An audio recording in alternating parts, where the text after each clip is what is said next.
bienvenue sur notre chaîne. Nous publions des extraits vidéo pour vous aider à choisir celui qui vous plaît.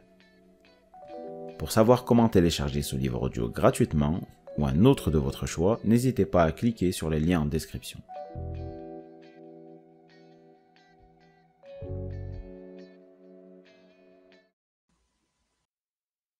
Les cognements dans la poitrine l'empêchaient de respirer. Sa vue se brouilla un court instant, ça chavirait autour d'elle. Elle dut s'appuyer à la clôture. Le froid, la solidité du grillage lui firent du bien. Le décor se stabilisa, les aboiements avaient repris. Elle se décida. Après une ultime respiration, elle s'allongea au sol, passa les pieds dans l'ouverture, glissa sur le dos et se redressa de l'autre côté. Elle avait choisi ce moment du dimanche parce qu'elle en était certaine, Macagne ne reviendrait pas avant la fin de la journée. Il se bourrait la gueule au café de la place avec son copain Daniel au prétexte de jouer au 4-21. Par contre, il faudrait être revenu à la maison avant qu'on s'avise de son absence. Sa mère avait une intuition terrible pour ces choses-là. Colette sortit le couteau de cuisine qu'elle tenait serré dans sa poche et s'avança lentement dans l'allée en direction de l'appentis. « Loulou, tu n'as pas vu mon couteau de cuisine? Celui avec le manche noir !» Ses 4 petits-enfants s'agitaient autour d'elle en criant, brandissant leurs cuillères. Angèle n'entendit pas la réponse. En fait, ils n'étaient que 3, parce que Philippe, lui, demeurait sur son tabouret et considérait ses cousins d'un air supérieur, donnant l'impression d'observer ce petit monde depuis un piédestal. « Tu ne viens pas goûter le chocolat, mon chéri ?» demanda Angèle. « Non, » répondit-il avec superbe. « Maman ne veut pas. » Maman ne voulait pas qu'il se salisse, qu'il tache ses vêtements. Si le garçon puisait une grande fierté dans cette interdiction, Angèle savait qu'il le faisait à contre-cœur. Il avait croisé les bras en signe de refus, mais regardait Annie qui avait 1 an de moins que lui. Sans l'oukase de sa mère, il serait allé près d'elle lécher le fond de la casserole. Même avec les lèvres barbouillées, il la trouvait bien jolie, sa cousine.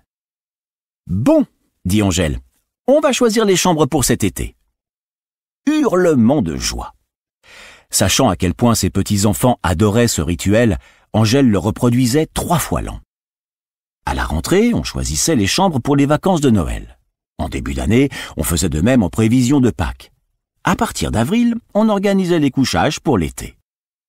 Le résultat de ces âpres négociations n'avait aucune importance. Dès la nuit tombée, ils échangeaient leurs places en imaginant que leur grand-mère ne les voyait pas. Tout le monde se précipita dans l'escalier. Philippe, lui, croisa les jambes. Sa résolution de ne pas participer ressemblait à un défi. Mais le désir de suivre Annie fut le plus fort. Il soupira et se déplia à son tour. Il était très grand pour son âge. À l'étage, calant Martine sur un bras, Angèle ouvrit la première porte. « Que dirais-tu de celle-ci, Annie ?»« Non, je les ai eues la dernière fois. » Elle zozotait un peu, ce qui ne l'empêchait pas d'être bavarde. « Je peux dormir dans la même chambre que mon frère ?» demanda Martine.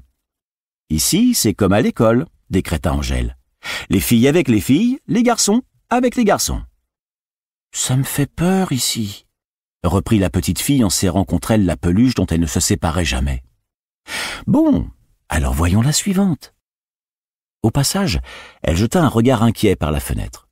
Elle savait que Colette détestait ce rituel, pas étonnant qu'elle se soit enfuie pour l'éviter. Elle est l'aînée de tous, bien sûr, elle trouve ça puéril. Depuis quand avait-elle disparu? Angèle balaya du regard ce qu'on apercevait du parc, ne la vit pas. Elle tentait de se souvenir du dernier moment où elle l'avait aperçue, lorsque Joseph grimpa sur le rebord de la fenêtre et regarda dehors, inquiet lui aussi.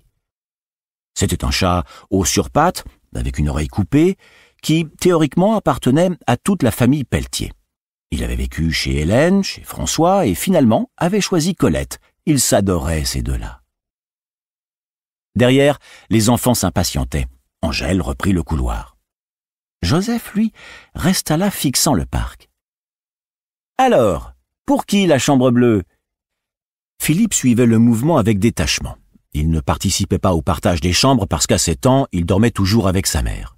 « Il pourrait dormir seul maintenant, il est grand », risquait régulièrement Angèle que cette situation inquiétait. Geneviève balayait l'argument d'un revers de main. Il n'y arriverait pas, je le connais. Et puis les béliers ont besoin de leur routine, vous le savez. » Philippe n'ayant pas quitté le lit de sa mère depuis leur sortie de la maternité, on s'interrogeait sur la vie de couple de ses parents. Comment s'y prenait-il et quand? Les hypothèses qui venaient à l'esprit cadraient mal avec l'idée que l'on se faisait de Jean, de Geneviève et des deux ensemble.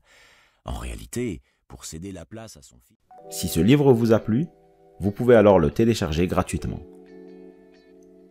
Pour savoir comment faire, cliquez sur le lien en description de la vidéo.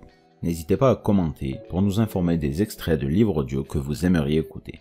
Pensez à liker et à vous abonner pour ne rater aucune vidéo.